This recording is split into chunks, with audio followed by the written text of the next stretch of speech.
नमस्कार, आदाब, सत श्री अकाल। आशा है आप लोग अच्छा होंगे, स्वस्थ होंगे। आज का जो सच्ची घटना है उत्तर प्रदेश राज्य की गाजीपुर इलाका में एक मुस्तफाबाद पड़ता है। उसी मुस्तफाबाद में एक परिवार रहते हैं। रहमान साहब जी बिजली विभाग में स्टोर कीपर के तौर पर कार्यरत थे। वो कुछ दिन पहले वो रिटायर्ड हो चुके हैं। ये जो वाकया है 2024 की है। आप लोगों को पता ही है, ईद, बकरीद, जो भी बड़े बड़े त्योहार आता है, त्योहार के एक दो दिन के बाद अपना जितने भी मेहमान है, बेटी, दामाद, मामा, मामी, जो भी कोई भी हो, बुआ, फूफा, सबको सबको मेहमान के रूप में निमंत्रित किया जाता है। ऐसे ही रहमान साहब जी, उनकी जो 5 बेटियां थे और उनका 5 दामाद, ईद के एक दो दिन के बाद उनको सबको आमंत्रित किया अपना घर पे। जैसे आमंत्रित करने के बाद उनका जो दूसरी बेटियां हैं, सबुक्ता, और उनका दामाद और उनका बेटा बेटी जितने भी थे सब आ गया। और जितने भी मेहमान थे, उनके जो जितने भी बेटियां थे, सबको बुला लिया। सब आने के बाद, और रहमान साहब का 2 बेटा भी है, उनका भी घरवाली, बच्चा, सारे मिला के काफी संख्या में इकट्ठा हो गया लोग। तो शाम को वक्त जैसे खाना पीना, क्योंकि रहमान साहब जो है मिडिल क्लास का आदमी है, इतना बड़ा बंगला तो बना नहीं सकते। तो जैसे मेहमान लोगों ने खाना पीना खाया, खाना पीना खाने के बाद जो उनकी 5 बेटियां और 5 दामाद और उनके साथ साथ जो भी छोटे छोटे बच्चा सब आए हुए थे, तो सबसे पहले तो हमारा हिंदू परंपरा हो या मुस्लिम परंपरा में हो, सबसे पहले लड़का लोगों को खाना खिलाया जाता है। इसके बाद जो भी औरतें होते हैं या लेडीजें होते हैं या लड़कियां भी होते हैं, वो बाद में खाना खाते हैं। सबसे पहले मर्द को खाना खिलाने के बाद वो अपना अपना बिस्तर में जाके सो गए सारे। सोने के बाद अपना, क्योंकि जगह छोटी थी, अब ऐसे तो है नहीं कि एक चारपाई में 2-2, 3-3 आदमी सोएंगे, कि उसके नीचे तो सो नहीं सकते। उनकी जो दूसरे दामाद इमाम नाम करके सबूत का घर वाला, वो एक कोने में जाके सो गया। इमाम जहां पे सोया हुआ था, अपने पास कुछ और एक आदमी का जगह बचा के रखा था। उसने मन में सोचा कि चलो मेरे घर वाले खाना खाने के बाद मेरे पास आके सो जाएगी। बाकी जितने भी रूम था सब में भरपूर हो चुका था। सारा मर्द को और बाल बच्चे को खाना खिलाने के बाद जितने भी औरतें और लड़की बचे हुए थे, वो अपना अपना खाना खा लिया। खाना खाने के बाद सबुक्ता का छोटी बहन अलीसा, वो भी लास्ट में खाना खाई सबुक्ता के साथ, और उनकी जो जितने भी दीदी आए हुए थे उनके साथ खाना पीना खाने के बाद जो अलीसा का शादी नहीं हुई थी, वो कुंवारी थी, वो भी खाना खाने के बाद अपना बहन को बोली, सबुक्ता को बोली कि दीदी तुम जीजा के पास जाके सो जाओ। तो सबुक्ता बोली कि कैसे बात कर रहे हो, इतना आदमी आए हुए हैं, इतना मेहमान है, अब मैं वहां जाके मैं कैसे सो सकती हूँ? क्या एक रात और दूसरा जगह में सो नहीं सकते? तो सबुक्ता ने बोली कि मेरे बच्चे जहां पे सोए हुए, मैं वहां सो जाती हूँ और तुम अपना जगह देख लो। तो जो अलीसा ने जगह ढूंढते इधर उधर जब नहीं मिला, तो इमाम के पास एक जगह बचा हुआ था, एक आदमी सोने के बराबर, जो उनका जीजा जी है इमाम, जो जाकर देखा कि वहां एक आदमी सोने का जगह है। तो जो अलीसा जाके अपना जीजा इमाम के पास जाके सो गई। कुछ देर के बाद बिजली चली गई। बिजली जैसे गया तो इमाम जो सोया हुआ था वो करवट बदलते रहता था, तो अचानक उसके हाथ अलीसा के ऊपर में चला गया। वो मन में सोच रहा था कि हो सकता है मेरा घरवाली आई होगी। तो जो अलीसा के ऊपर में हाथ रख दिया। जैसे हाथ रखा तो मन में सोचा कि ये मेरे घरवाली होगी। अब धीरे धीरे करके अलीसा का स्तन को पकड़ लिया। और जैसे पकड़ा, अब अलीसा वहां से मुझे कुछ भी नहीं बोल पा रही है, क्योंकि इतना सारा आदमी भरे हुए है। अगर चिल्लाती भी तो खुद का भी बदनाम होती और उसके जीजा जी की भी बदनाम होती। तो इसी के चलते जो अलीसा है चुपचाप सब सहते रही। जो इमाम है, इमाम मन मन में सोच रहा था ये मेरे घर वाली है। अब धीरे धीरे करके उसके कपड़े को उतार दिया। कपड़े उतारने के बाद उसके ऊपर में चढ़ गया। अब जो भी कर लिया होम बिस्तर होने के बाद, जैसे सुबह उठा, सुबह उठने के बाद रात में तो दोनों ने कांड कर दिया, अलीसा और उनका जीजा। और जैसे सुबह हुआ, सुबह होने के बाद सारा आदमी उठ गया। उठने के बाद जो अलीसा है अपना जीजा का तरफ जैसे देख रही थी तो शर्मा के मारी अब ज्यादातर उनको देख नहीं पा रही थी।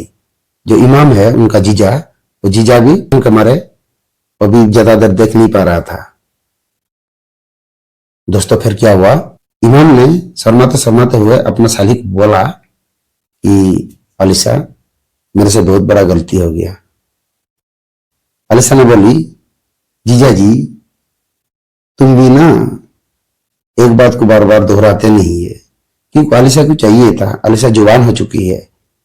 अलीसा का उम्र उस टाइम करीब करीब 23-24 साल हो चुकी है, क्योंकि उसको भी चाहिए था। दोस्तों फिर क्या हुआ, जो रहमान साहब जी, उनका जो जितने भी बेटियां और दामाद और उनके साथ साथ जो जितने भी आए थे, दिन दिन में खाना पीना खाने के बाद उनको विदा दे दिया। विदा होने के बाद जैसे विदा हुआ, जो इमाम है, इमाम भी वही गाजीपुर का रहने वाला ही था। तो इमाम अपना घर जाने के बाद अलीसा से फोन में बात करने लगा। अब क्योंकि ये दोनों का चुस्का लग चुका था। कहते हैं ना, एक बार अगर लड़का और लड़की का चुस्का लग जाए ये कभी नहीं भूल पाते हैं। ऐसे सेम कंडीशन था अलीसा और उनका जीजा के साथ। कि जो इमाम है, इमाम मन मन में सोच रहा था कि इनका जो दीदी है सबुकता, वो तो सेकंड हैंड हो चुकी है। अब क्यों ना मैं अलीसा को ना पटा लूं। उसी के चलते जो इमाम है उनका जीजा है अलीसा का, बीच बीच में अलीसा का घर आया जाया करता था। एक दिन ऐसे हुआ दोस्तों, इमाम जो है अलीसा का घर गया हुआ था। इमाम ने अपना साली अलीसा को बोला कि उस दिन तो रात में जल्दबाजी में हो गया था, जल्दबाजी में मजा नहीं आया। तो अलीसा ने बोली कि जीजा जी तुम एक काम करो, आज हमारे घर में रुक जाओ। इमाम ने भी राजी खुशी में अलीसा का घर में रुक गया। तो जैसे जैसे रुकने के बाद सारा आदमी खाना खाने के बाद अपना अपना रूम में चले गए। अब इमाम ने भी झूठ मूठ में अपना बहाना मार के कहीं सो गया था। और जैसे सारे आदमी सो गया, सोने के बाद जो उनका जीजा जी है इमाम, अलीसा जहां सोई हुई थी वहां चला गया। और जाने के बाद रात भर दोनों चप चप चप चप काम करने लग गया। दोस्तों ये दोनों का संबंध ऐसे ही चलते रहा। जो अलीसा है, अलीसा अपना गाजीपुर कॉलेज में मास्टर ऑफ आर्ट्स लाइन से पढ़ाई करती थी। उसके साथ साथ जो अपना गांव का लड़का लड़की जितने भी है उनको ट्यूशन पढ़ाया करती थी। ऐसे ही दिन गुजरते गया। कुछ दिन गुजरने के बाद जो अलीसा का मम्मी वो कैंसर बीमार में पीड़ित होगी। जैसे कैंसर बीमार में पीड़ित होगी, जो रहमान साहब है, जो अलीसा का पापा, उनको ले गया, लाके टाटा कैंसर हॉस्पिटल में एडमिट कराया। उनका इलाज चालू कर दिया गया। 4-5 दिन के बाद जो रहमान साहब जी का घरवाली और रहमान साहब अपने घरवाली को लेके घर आ गया। जो उनका बेटियां हैं अलीसा का और भाई एक है, बड़ा भाई अरसाद ने दिन में फोन किया था अलीसा को कि बहन तुम कहाँ हो, कब तक आओगे। तो अलीसा ने बोली कि मैं शाम तक पहुंच जाऊंगी, चिंता मत करो। तो अरसाद ने यह भी बोला था कि पापा और मम्मी आ गया हॉस्पिटल से, तुम जल्दी आ जाओ। जो अलीसा ने बोली कि ठीक है मैं आ ही रहा हूं, चिंता मत करो। दोस्तों अब यहीं से शुरू होता है जीजा और साली का अंतरंग खेल। उसी दिन इमाम ने क्या किया, अलीसा को अपना बाइक के पीछे बैठाया। बैठाने के बाद उसको घुमाने के बहाने ले गया। जैसे घुमाने के बहाने ले गया, जब शाम होने लगा खेत की तरफ ले गया उसको। खेत की तरफ ले जाने के बाद सबसे पहले तो उसको अपना हवस मिटाने के लिए उसको कहा, बोला तुम्हें भी अब तुम्हारा दीदी कर रहा है घर वाली की तरह तुम्हें रखूंगा। मैंने ये बात सुनने के बाद इनकार कर दिया। जैसे इनकार किया, अलीसा ने बोली क्यों मैं अपना दीदी का घर उजाड़ूंगी, तुम्हारा बाल बच्चा है, सब कुछ है, और जैसे चल रहा है चलने दो। जैसे अलीशा ने मना किया, जैसे आलम ने किया क्या कि उसकी जो दुपट्टा था, दुपट्टा से उसके गला को रख दिया। जब तक नहीं हो रहा तब तक उसको दबा के रखा, जब तक नहीं हो रहा तब तक खींच के रखा।